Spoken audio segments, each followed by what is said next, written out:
Salut à toutes et à tous, ravi de vous retrouver dans PL Club, l'émission consacrée à la Première Ligue, une Première Ligue qui prend un tournant absolument passionnant. Bonjour Jean-François. Salut Serge. Philippe. Salut Serge. Christian est évidemment là en distanciel, mais sera là pour nous donner toutes les infos importantes. Vous connaissez évidemment le dicton, alors qu'on salue quand même Christian. Bonjour messieurs. Vous connaissez le dicton en Première Ligue, en février, les points, tu dois multiplier. C'est une émission de préface, de présentation du week-end, mais on est obligé de revenir sur l'événement de ce mercredi soir, ce match entre Arsenal et Manchester City, avec une atmosphère incroyable et un match qui nous a passionnés. Alors, c'est pas le plus grand match en termes de qualité de l'année. Par contre, qu'est-ce que ça a été un match électrisant, qu'est-ce que ça a été un match passionnant. Il y a eu beaucoup d'événements qui se sont passés et je pense qu'on peut tirer pas mal d'enseignements de cette rencontre, d'autant qu'avec le week-end qui vient, je pense qu'Arsenal, puisque tout le monde connaît évidemment le résultat de cette confrontation, Arsenal doit certainement aujourd'hui se reprendre. Et Premier événement de la rencontre, ouais. Cette passe en retrait dont De Bruyne a profité pour prendre l'avantage. Et puis, phase un petit peu polémique, mais quand on voit le ralenti, il y avait pénalty. Il n'y a pas de doute, il y a pénalty. Après, certains en Angleterre peuvent se dire que ça n'aurait pas été choquant non plus de Les grincheux. siffler. Les grincheux probablement, mais il est évident qu'il y avait faute. Le sang-froid de Saka, mais de manière générale, et on voit d'ailleurs que le premier but vient sur une erreur, le deuxième but vient sur un penalty, le troisième but vient sur une nouvelle erreur de relance ici, et ça je pense que c'est intéressant du côté de City, c'est ce qui a sans doute fait la différence dans la rencontre d'hier, c'est cette capacité de City d'attaquer rapidement, ce qu'Arsenal n'a pas su faire quand ils en avaient les espaces, et donc voilà, je pense que il y a eu un gros coup, en tout cas hier, moral. C'est quand même la deuxième victoire de City sur Arsenal en quelques semaines. Oui. Ouais, au moment de l'égalisation, on a l'impression même qu'Arsenal peut faire mieux, prendre les devants. Et en deuxième mi-temps, ça ne se passe pas. Je pense qu'il y a eu une mise en place de City qui les a vraiment empêchés de se déployer. Il n'y avait quasiment aucun tir au but jusqu'au 2-1, je pense, de la part d'Arsenal. Ce qui est quand même un petit peu inquiétant dans cette rencontre. Honnêtement, moi j'ai le sentiment hier que s'ils égalisent avant la mi-temps, ils sont en position de force mentalement. Et puis on a l'impression que le discours en fait en termes de mi-temps a été à l'avantage de City, qui est remonté, qui a mis son bloc un petit peu plus haut, qui a commencé à perturber les sorties de défense. Et là, je pense que Arsenal a un petit peu exagéré hier. Ils auraient été plus inspirés, à mon avis, d'éviter ce piège-là. Manchester City a frappé un grand coup en tout cas dans la course au titre. Les Citizens reprennent la première place grâce à la différence de but. Ils sont à égalité de points avec un match de moins évidemment pour Arsenal. À la sortie de ce match, on peut dire que l'élève n'a pas encore dépassé le maître parce que, comme vous venez de l'expliquer, c'est Guardiola qui s'est mieux adapté au déroulement de la rencontre qu'Arteta. Oui, même si le choix de départ de Guardiola est étonnant. Moi, quand je vois la composition d'équipe, je ne sais pas très bien comment cette équipe va jouer. Et je l'ai trouvé en déséquilibre pendant 45 minutes.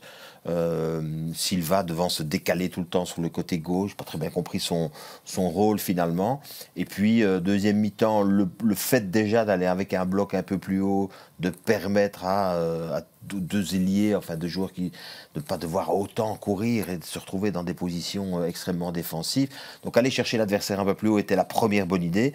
Et la deuxième bonne idée, à mon avis, c'est le changement en défense et un passage de nouveau à 4 derrière qui a permis de stabiliser complètement le match de City et qui, je trouve, a perturbé Arsenal qui manquait d'idées quand même sur le plan offensif hier. On va peut-être demander l'avis à l'analyste qui est Christian sur cette rencontre et sur cette victoire 1-3 de Manchester City Arsenal.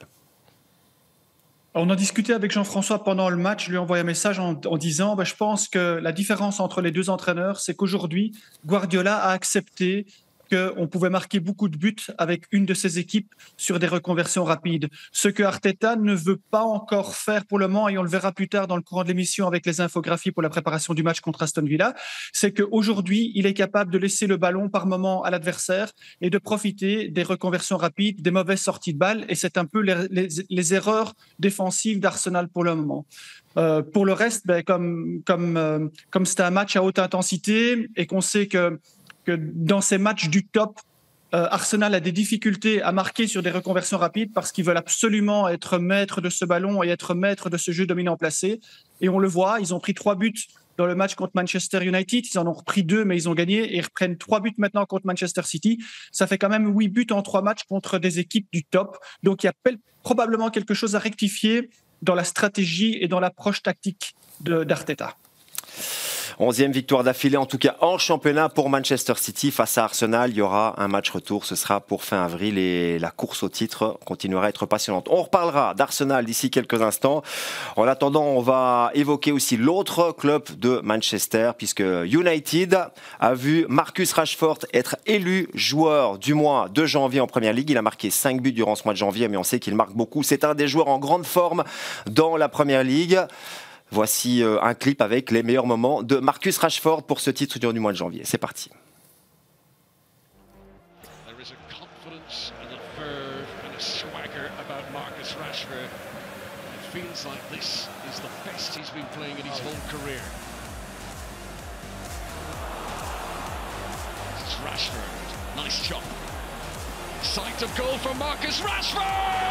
Wow. And when you're in the run of form that Marcus Rashford is at the moment, you'll take it on from anywhere. He's Manchester United's top goal scorer this season.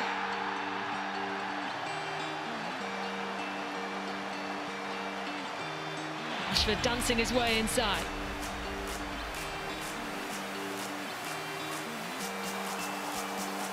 Gone at you again! Marcus Rashford! The run of goals continues!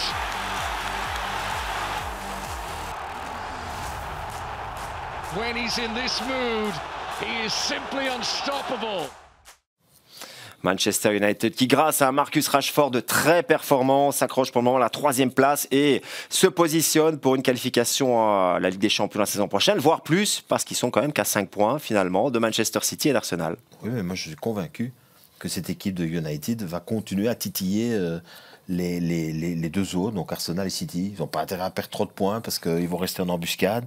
Ils sont consistants, ils ne montrent que peu de faiblesses, je trouve. Ils ont des attaquants de niveau international, parce que Rashford est un attaquant de niveau international, complètement libéré par le départ de Cristiano Ronaldo, et on a un entraîneur qui cherche à trouver des profils qui correspondent à ce qu'il souhaite voir. Weghorst va encore grandir, non pas en taille, mais en prestation, en termes de prestation, en termes de présence au sein de cet effectif. Donc moi, je suis assez séduit par cette équipe de Manchester United. Il y a du boulot pour aller chercher les deux autres, mais... Oui. Et une finale aussi de Coupe de la Ligue, ce sera pour la fin du mois face à Newcastle. Le bilan après la 23e journée. Christian, eh bien, on a vu que, évidemment, Haaland a été buteur et De Bruyne a ajouté un assist et un but aussi à son total de la saison. On reprend les bonnes habitudes, Serge. Chaque fois maintenant, on leur ajoute un but et un assist. On est à 606 buts déjà. Toujours la même chose au niveau des victoires à domicile, un tout petit peu moins que 50%. Voilà, 26 buts et 12 assists. Ils sont en tête du classement depuis le début et ils vont le rester jusqu'à la fin. Première place au classement, mais aussi dans les classements individuels pour Manchester City. Par contre, on va voir ce que Arsenal va faire ce week-end parce qu'après 1 point sur 9 sur les 3 dernières rencontres, Arsenal doit absolument se relancer. Ce sera du côté d'Aston Villa. On en parle après ceci.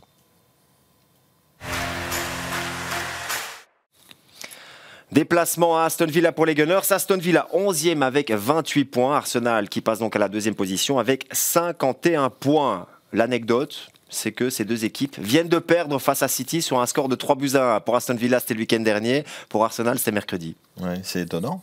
C'est étonnant. Hasard du calendrier. Je trouve que c'est un moment clé de la saison d'Arsenal. C'est comme ça qu'il faut présenter ce match. C'est vraiment un match qu'ils ne peuvent pas perdre. S'ils perdent encore, je pense que psychologiquement, ça va être un coup terrible. Vous savez ce qu'on dit en boxe, l'important, c'est pas le nombre de fois on va au sol, c'est le nombre de fois on se relève. C'est exactement la position d'Arsenal aujourd'hui. Je pense sincèrement que c'est peut-être le match peut-être encore plus important que celui de mercredi, parce que là, il faut une réaction. Et ce ne sera pas facile, parce qu'ils vont jouer contre une équipe de Villa qui, on va dire qu'elle n'a pas grand-chose à perdre, parce qu'on est encore trop tôt dans la saison que pour dire qu'ils sont complètement en dehors. Enfin, ils ont 10 points d'avance sur le premier relégable, ils sont quand même relativement tranquilles. Donc, quelque part, c'est une équipe en quête d'exploit, en quête de réussir des coups Et ce serait un coup que de battre Arsenal. Bon, l'avantage d'Arsenal, c'est que c'est le premier match du week-end, donc c'est sur Divertissez-vous et vous Sport World samedi à partir de 13h30. Une équipe d'Aston Villa qui allait mieux depuis l'arrivée d'Emery au mois d'octobre, mais qui là reste sur 2 défaites quand même assez cinglantes. C'est amusant parce que la semaine passée, on avait parlé d'Aston Villa face à City en disant c'était peut-être un match clé pour le championnat aussi. S'ils perdent là, ça va faire le bonheur d'Arsenal. Ça ne s'est pas passé. Je pense que City a fait un bon match à Villa. On a montré comment il fallait les prendre. C'était face à Villa. Oui, face à Villa. C'est un peu plus difficile pour Arsenal puisque c'est en déplacement, mais je pense qu'ils ont quand même suffisamment de moyens, suffisamment d'intelligence pour reprendre le bon chemin et maintenant se dire, si on gagne tout jusqu'au bout, on peut se permettre un match nul, on sera champion.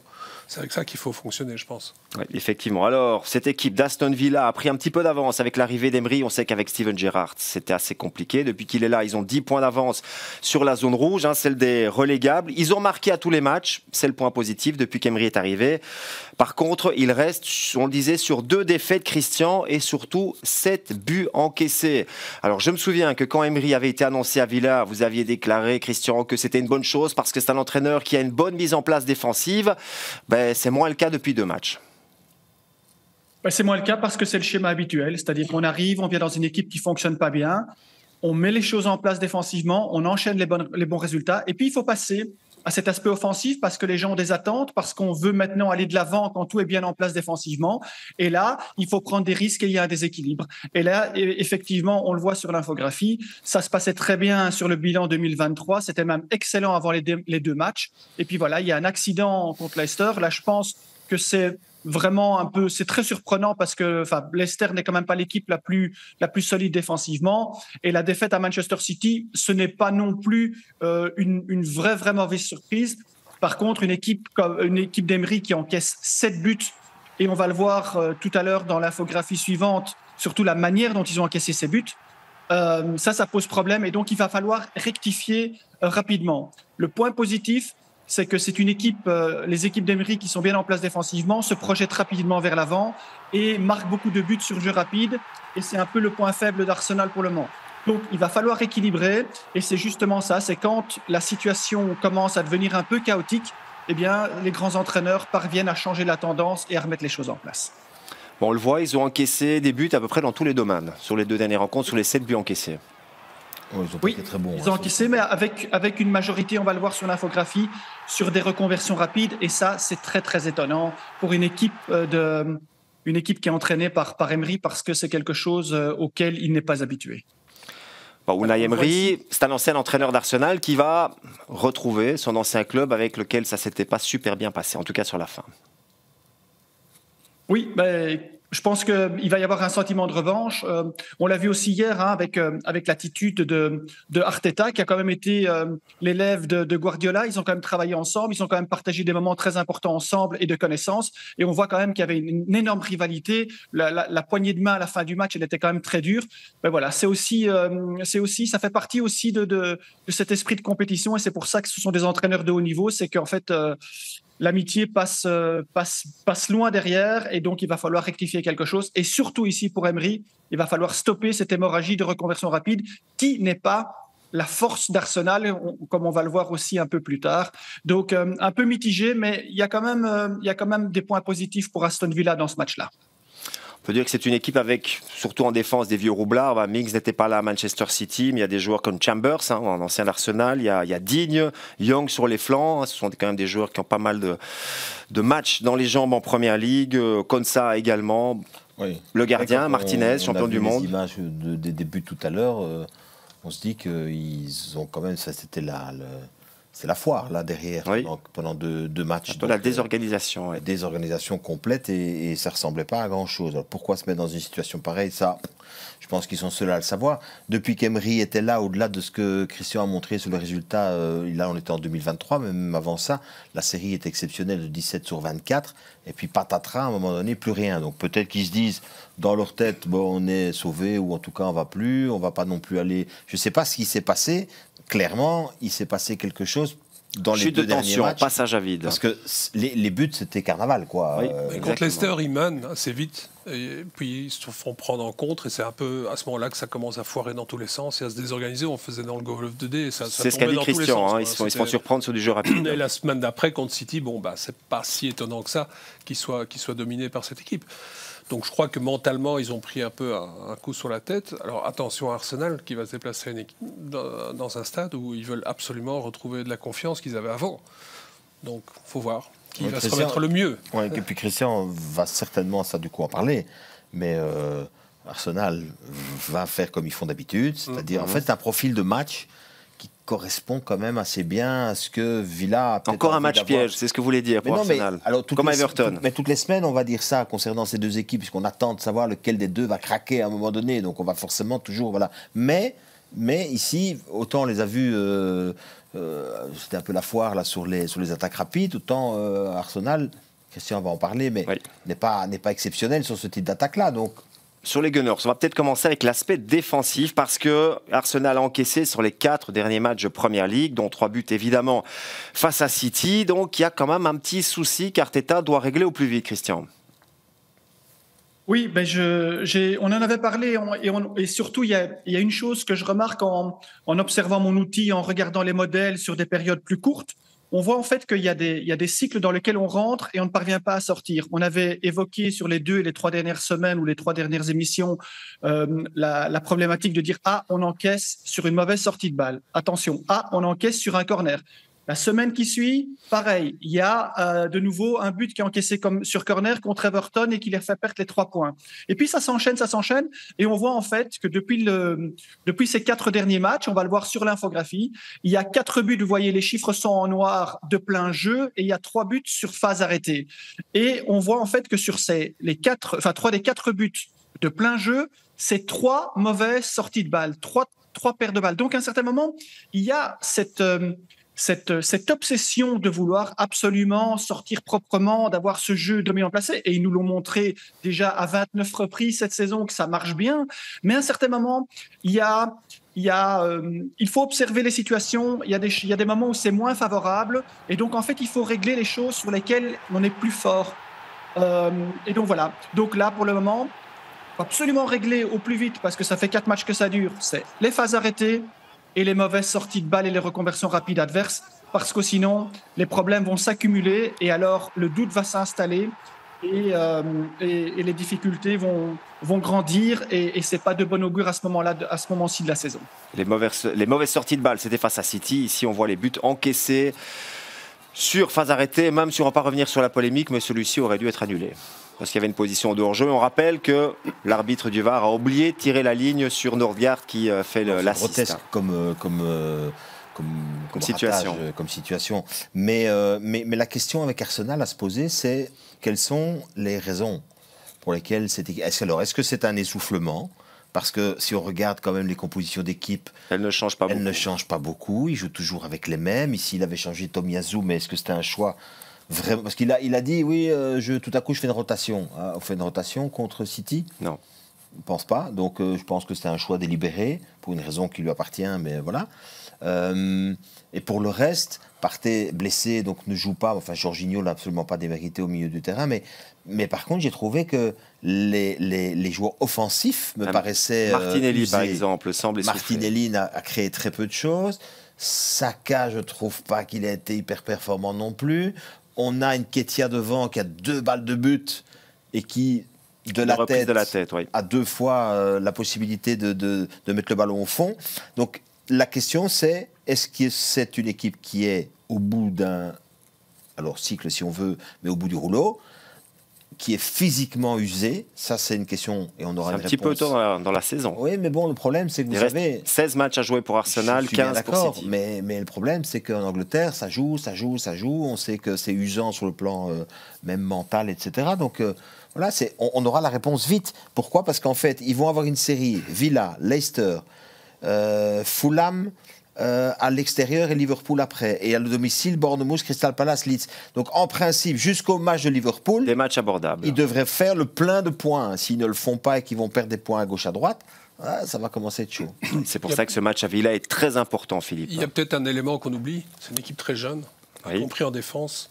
Et la pression de la possibilité de gagner le titre, à un moment ou à un autre, ça allait jouer dans les têtes. Ils ont joué une Coupe Mais là, du c'est Monde. tôt. On n'a à peine dépassé la moitié Mais du ils sont championnat. jeunes. Ils sont vraiment très jeunes. Quand on regarde les compositions d'équipe, on a Xhaka qui est un joueur expérimenté, mais c'est maintenant Jorginho qui joue, ok. Mais les autres prennent des responsabilités tout le temps face à une équipe routinière comme City, où ils ont de l'expérience des titres, ils ont connu ces situations-là. Moi, je crois que ça joue beaucoup pour l'instant. J'ai un petit peu nuancé. À Everton, c'est le premier match de Sean Dyche, donc il y a quelque chose qui se passe avec le public, ils sont piégés. Face à Brentford, il y a ce but qui aurait dû être annulé, donc ils auraient quand même pu prendre les 3 points. Face et hier, City, il y a quoi ? Et face à City, il y a la passe de Tomiyasu qui les met en difficulté, il y a quand même des déchets. C'est pas que ça. C'est juste pour nuancer un petit peu les propos, parce qu'évidemment, maintenant qu'il y a une mauvaise série... Hier, on a dit, et je pense que c'est vraiment un problème, c'est qu'aujourd'hui, il ne faut pas se cacher derrière non plus les faits de match qu'on voit. C'est-à-dire qu'à un moment donné, à la mi-temps, c'est 1-1. L'erreur de Tomiyasu, elle est passée quelque part. Ils ont l'occasion de remettre le match, de reprendre le match. Franchement, ils rentrent avec psychologiquement, je pense qu'en principe... Là, City a monté qu'ils étaient plus forts psychologiquement. Je trouve aussi que dans le match d'hier, psychologiquement, à un moment donné, ils ont craqué. Reste à voir si c'est un craquage sur 45 minutes ou s'ils ne vont pas pouvoir se reprendre et qu'ils vont pédaler dans la choucroute dans les semaines qui vont venir. Parce que le problème ici, c'est que on a les résultats. Et je suis d'accord. Mais le souci du foot, c'est que c'est comme ça. Christian l'expliquait avec d'autres aspects du jeu, comme les mauvaises sorties de défense. Quand les choses s'accumulent et commencent, alors les erreurs d'arbitrage, les petites choses, et tout se lit contre vous. Parce qu'aussi, je ne sais pas pourquoi c'est comme ça. Il y a un cycle négatif qui se fait. Mais il y a une espèce de cycle négatif. Alors que jusqu'ici, tout avait été rose. Maintenant, on a quand même fait un constat tous ensemble depuis plusieurs semaines. C'est que quand le plan A ne fonctionne pas du côté d'Arsenal, plan B... Justement, la transition, parce qu'il y a un élément sur lequel on va être tous d'accord, parce que Christian va nous sortir les chiffres. Voilà, c'est une équipe très efficace, la plus efficace sur jeu dominant placé. Par contre, il n'y a pas vraiment d'alternative, notamment, et on en a déjà parlé souvent dans Pied le Club, il n'y a pas vraiment de reconversion dans le jeu rapide. Arsenal est quand même beaucoup plus faible. Ah, ça, c'est le moins qu'on puisse dire. 3 buts marqués sur jeu direct pour une équipe de ce rang-là. On l'a toujours expliqué depuis le début de la saison. On le voit, c'est clair. Le jeu dominant placé, le jeu dominant rapide est excellent. Les phases arrêtées sont plus que raisonnables. Pas beaucoup de pénalty, mais le jeu direct est vraiment inexistant. Et c'est ce qu'on disait en début d'émission. Ils ne peuvent pas, en fait, aujourd'hui, psychologiquement, accepter le fait que l'équipe adverse va prendre le cours du match et de profiter, en fait, des erreurs en allant rapidement se projetant vers l'avant. Ici, on le voit, c'est un des exemples où ça a fonctionné, mais je ne sais pas si vous avez vu le but hier de Dortmund. Vous avez vu cette reconversion, quelqu'un qui vient et qui va jusqu'au bout dans le match contre Chelsea. On l'a vu avec Manchester City. Ils ont déjà marqué 11 à 12 buts sur reconversion rapide. Et c'est un élément du football aujourd'hui, comme vous le disiez, Serge, le plan B, c'est une sorte de, je ne sais pas, je pense qu'il y a encore des entraîneurs qui pensent que c'est un aveu de faiblesse, mais aujourd'hui c'est une vraie arme. On marque 20% de ses buts de cette manière-là. Il faut pouvoir profiter de l'erreur adverse, il faut pouvoir le piéger l'adversaire, il faut pouvoir le pousser à lui faire croire qu'il est en confiance et anticiper des passes comme Manchester City l'a fait contre eux hier et profiter de cette force.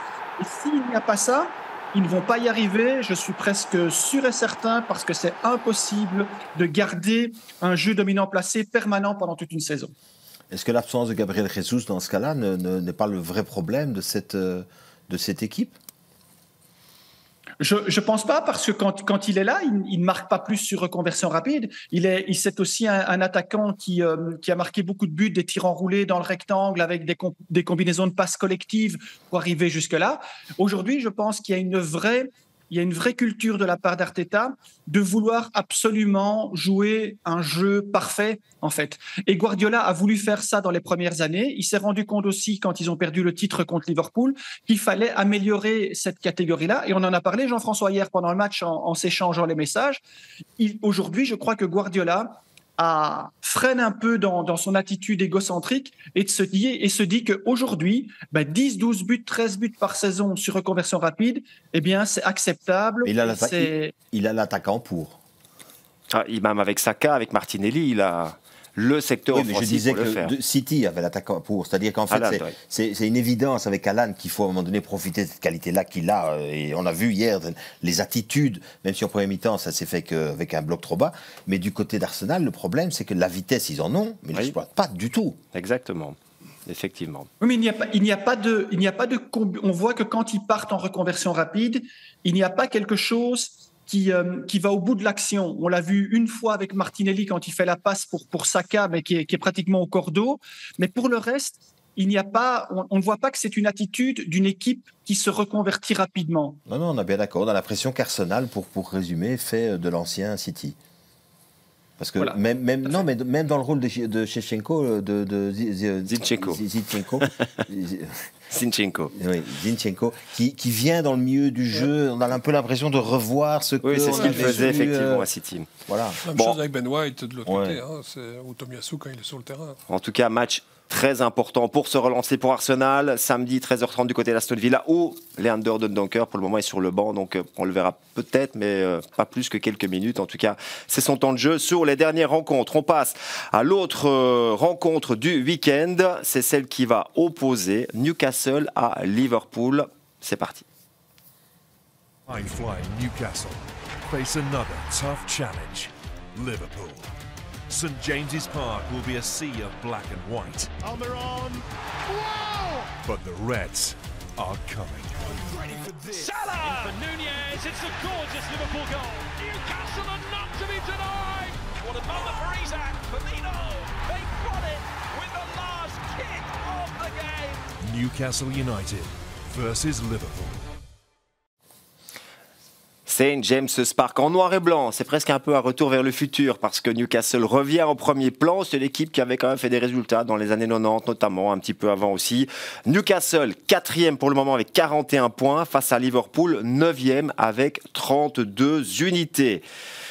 Newcastle n'a plus battu Liverpool depuis 13 rencontres. C'est peut-être l'occasion ou jamais parce que les Magpies sont invaincus depuis 17 matchs. Quelle est la dernière équipe à avoir battu Newcastle en Première Ligue ?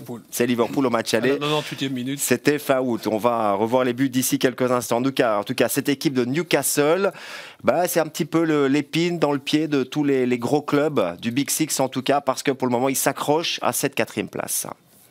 Leur match référence, c'était contre City quand même en début de saison, quand ils avaient fait un 3-3 à domicile, alors qu'ils avaient dominé le match, ils auraient pu le gagner. C'est un peu les spécialistes du match nul. Et 11 partages. Ils ne parviennent plus à gagner. Donc c'est peut-être un bon moment pour aller les prendre aussi pour Liverpool, qui a enfin gagné cette année. Il s'essouffle peut-être un petit peu, à part la victoire à Sheffield en FA Cup, ils partagent surtout. Donc ils ne perdent pas, mais ils partagent. Et en partageant, on n'avance pas beaucoup. Il y a le souffle de Tottenham... Parce que Tottenham, finalement... Tottenham n'a pas gagné non plus. Non, mais c'est ce que j'allais dire. Si Tottenham avait été un rien plus performant, Newcastle ne serait déjà plus dans le top 4. Donc, c'est Tottenham qui, pour le coup... Ça ne tient qu'à un fil. Mais ça ne tient qu'à un fil à 2 points, pour être exact. Je sais pas, cette équipe défend super bien, ça c'est une évidence. 13 buts encaissés depuis le début de la saison, c'est la meilleure défense, même en Europe. Défense. Non, il y a Barcelone. Il y a Barcelone qui a fait encore mieux. Ils ont une finale à jouer ici le 26 février. Donc il faudra voir comment cette finale va être appréhendée. S'ils devaient la gagner, est-ce que cette équipe ne va pas se relâcher complètement au championnat ? Non, je pense que la Ligue des Champions, quand même, c'est l'objectif. Oui, ça va être chaud quand même à St James's Park, parce qu'il y a un sentiment de revanche par rapport au match aller où ils se sont sentis vraiment volés, à juste titre, il me semble.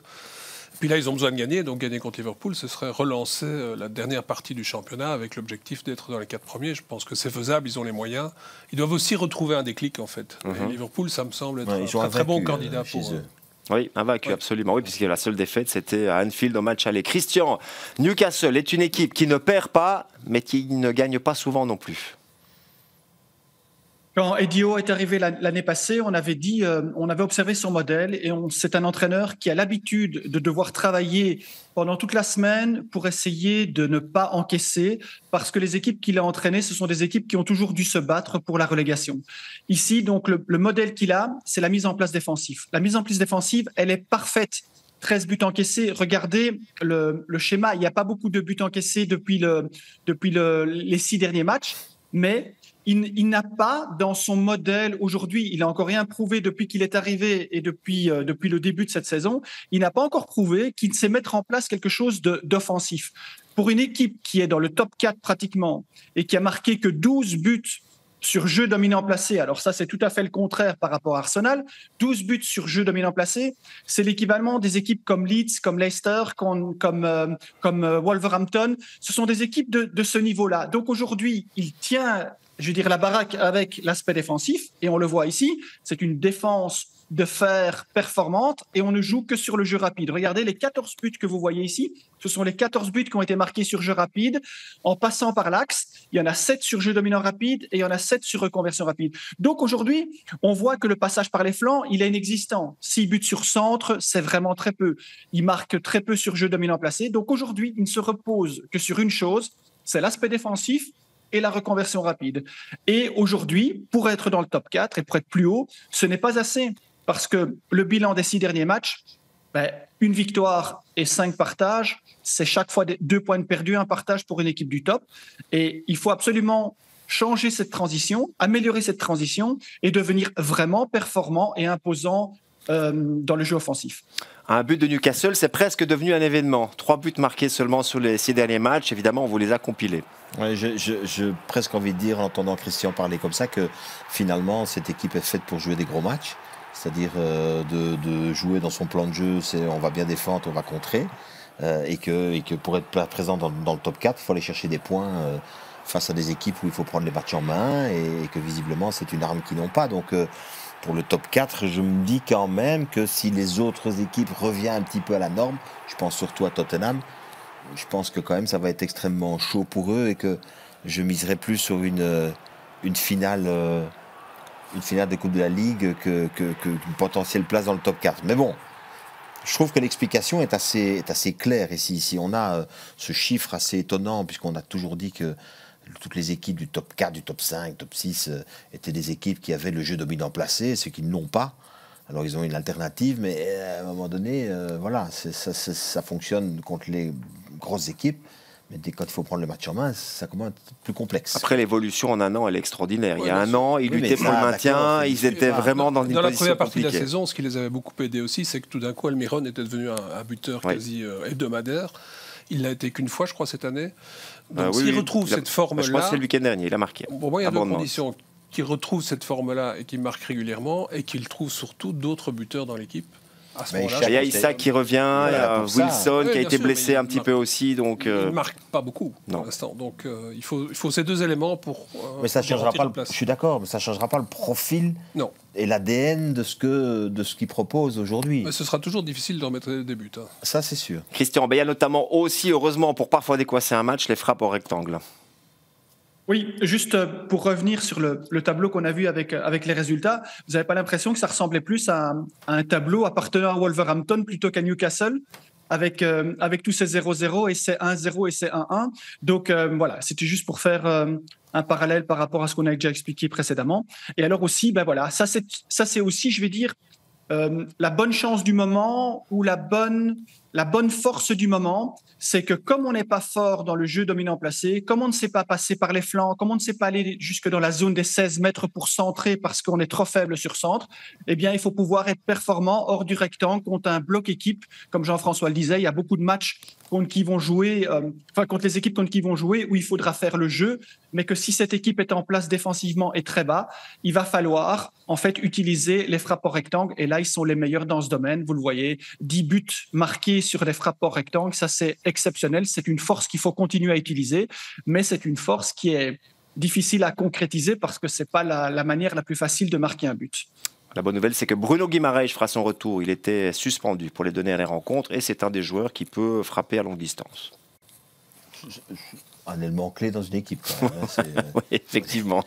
Un joueur important. Un fameux joueur. Ouais, c'est un élément stabilisateur. Les grandes équipes ont besoin de quelqu'un d'aussi sûr, qui est aussi sûr défensivement qu'offensivement, parce que c'est un créateur en même temps. C'est un super joueur, je trouve. Bon, on va passer à Liverpool maintenant. Saison extrêmement compliquée. Un mois de janvier, un début février catastrophique. Et puis l'étincelle, parce que le derby de la Mersey est un match totalement différent des autres. On va revoir les buts marqués par Liverpool face à Everton. Est-ce que sur ce match-là et surtout sur la manière dont ils ont marqué, on peut dire que Liverpool est de retour? Liverpool is back. Ah, quoi, ça tient. Ça peut être 1-0 et puis la reconversion offensive, ça ils savent faire à Liverpool. Bon, à Everton, ils ont super mal défendu sur ce coup-là, mais ça va vite, ça va très vite. Ça. Bien sûr, mais ça tient à rien du tout. Ils n'ont pas eu beaucoup d'occasions dans cette rencontre, Liverpool. Moi, ils ne m'ont pas impressionné en tout cas. Et ça reste Everton qui est... Ouais, ils ne vont pas en avoir beaucoup des comme ça face à Newcastle. Bien vu, voilà. Bien vu Jean-François. Mais là, ça passe un peu facilement aussi quand même. À ce moment-là. Je sais pas, j'ai trouvé que c'était un derby pauvre. On a déjà vu mieux dans le derby de la Mersey. On a vu mieux. Je trouve que Everton n'a pas joué. Ils ont été organisés, mais un peu figés dans l'aspect, on va dire, Shundage. On est bien installé, on est costaud. Voilà, c'est ça. On est concentré sur son positionnement, etc. Mais il ne se passe pas grand-chose. Il n'y avait pas de prime à l'initiative. Et l'équipe de Liverpool de ces dernières semaines, c'est une équipe qui a été bousculée plusieurs reprises, notamment dans son aspect défensif. Or ici, Everton ne les a pas beaucoup gênés. Donc, surtout en déplacement. Ils ont quand même pris 3 buts à Brentford, 3 buts à Brighton et 3 buts à Wolverhampton. Ils remportent 2 matchs sur 10 en déplacement. 2 victoires. Maintenant, ils sont à 9 points de la Ligue des Champions. Et le 4e, qui est pour l'instant Newcastle, s'ils les battent, c'est là. Ils reviennent, bien sûr. Ils peuvent pas pour Newcastle, c'est l'occasion d'éjecter Liverpool de la course au titre, mais si Liverpool gagne, ils sont relancés. Ah, ils seront relancés, bien évidemment. Après, titre, peut-être pas quand même. Course au top 4, pardon, à la Ligue des Champions. Le titre, c'est un peu plus haut. Après, le bilan avant la victoire contre Everton est tellement catastrophique, tellement famélique. Oui, mais il faut un déclic parfois dans une saison. Oui, il faut un déclic. Mais je vous dis, le déclic face à Everton, je ne suis pas sûr que ce soit... Enfin, de ce que j'ai vu, moi, je ne suis pas certain d'avoir vu un déclic. Parce que les joueurs, à part Gakpo, c'est les mêmes que la saison dernière. Bon, il y a évidemment Nunez aussi. Alors, c'est intéressant de parler de Gakpo, parce que Gakpo, il vient, il marquait, donnait des assists, 12 assists au moment, je crois, où quand il est aux Pays-Bas, il arrive ici et il a marqué son premier but. Et je dis enfin. Enfin. Parce que, à part son but, il ne pèse pas dans le match. Non, effectivement. Christian, il n'y a pas eu beaucoup de buteurs du côté de Liverpool depuis la reprise, donc depuis la Coupe du Monde. C'est quand même étonnant parce que cette équipe nous a quand même habitués avec d'abord les 3 fantastiques, puis les 4 fantastiques, puis l'apport de Jota, l'apport de Luis Diaz. Il y avait vraiment une équipe qui déroulait au niveau offensif. Et puis quand on regarde le bilan, voilà, depuis 2020, enfin depuis post-Coupe du Monde, on a 8 buts marqués. Et regardez, donc j'ai essayé de séparer par match. Donc chaque ligne est un match. Il y a un match où il y a 3 buts avec 3 buteurs différents. Puis il y a les 2 buts de Watford, qui est finalement le meilleur buteur de cette équipe. Et puis il y a Oxlade-Chamberlain. Puis il y a 3 matchs sans rien. Et puis il y a un match maintenant avec 2 buteurs différents. Alors on peut être mauvais défensivement à un certain moment, et on l'a vu, on l'a souvent expliqué, avec surtout les face-à-face, les reconversions rapides. Mais ça ne marque pas beaucoup non plus derrière. Donc je ne sais pas. On a l'impression que le système s'effrite au niveau défensif et qui s'effrite aussi au niveau offensif. On est vraiment dans une période très, très compliquée pour Liverpool. Et comme disaient Jean-François et Philippe, moi, je n'ai pas du tout été convaincu que la victoire contre Everton est vraiment un déclic ou significatif pour pouvoir dire cette équipe est peut-être relancée. Everton, c'est vraiment rien du tout, quoi. Donc, franchement, à voir. En tout cas, c'est un vrai test pour les 2 équipes. Newcastle se testait face, on va dire, à une équipe qui peut être éjectée de la course au top 4, et pour Liverpool d'aller justement titiller la meilleure défense du championnat, celle qui n'encaisse quasiment pas de but. Aller titiller la meilleure défense du championnat, ça je suis bien d'accord, mais éviter les contres qu'ils vont prendre, parce que c'est le profil que Christian nous a présenté il y a un instant, et là, la défense de Liverpool, elle est mal à l'aise depuis le début de la compétition. Je vous propose de revoir les buts du match aller. On rappelle que Liverpool est la seule équipe à avoir battu Newcastle cette saison. Mais Newcastle avait pris l'avantage, c'est Isak qui avait marqué le premier but de la rencontre. C'était même son premier but, je pense, pour Newcastle. Et là, ils se font prendre dans l'axe assez facilement aussi. Ouais, ça c'était... Voilà, c'est un but à la Liverpool. Là, on avait encore un peu le Liverpool des dernières saisons, ce qui s'est un petit peu perdu depuis. Je sais pas, je trouve que... Firmino pour le 1. Il y a quelque chose... difficile de comprendre ce qui peut se passer dans une équipe qui a été si forte à un moment donné. Alors, est-ce que c'est les 63 matchs joués la saison dernière? Est-ce que c'est la fatigue? Est-ce que c'est l'usure mentale? Est-ce que c'est une usure physique? Visiblement, oui, puisqu'il y a tellement de blessés.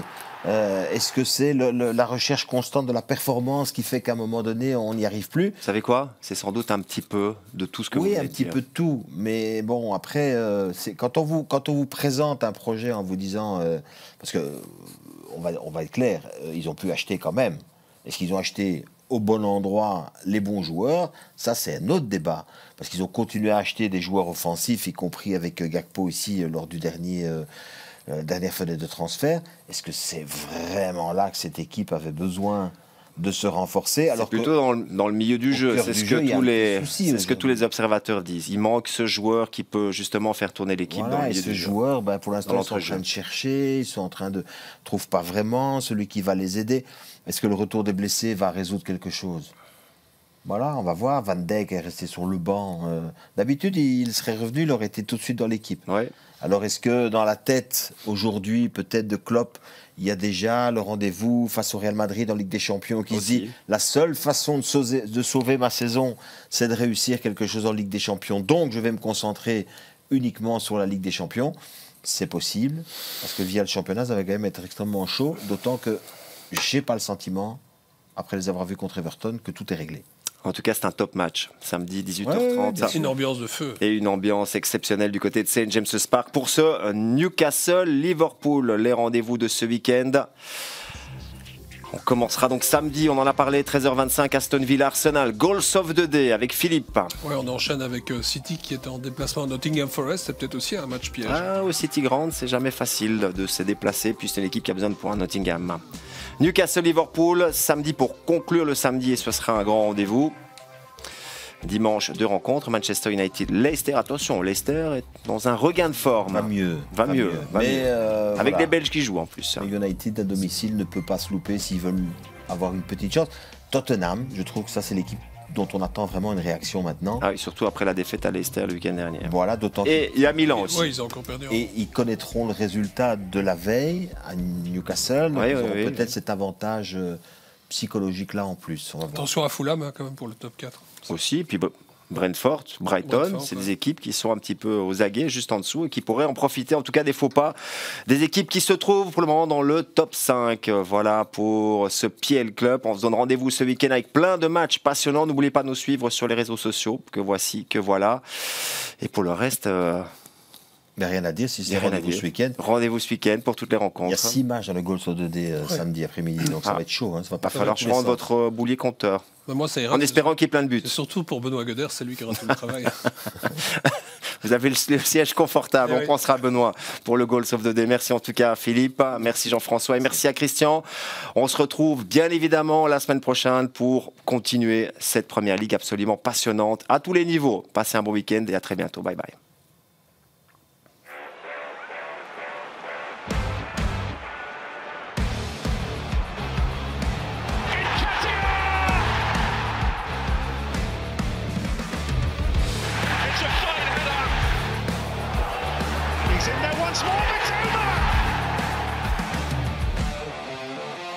Havertz is there, fine header. Instant inspiration.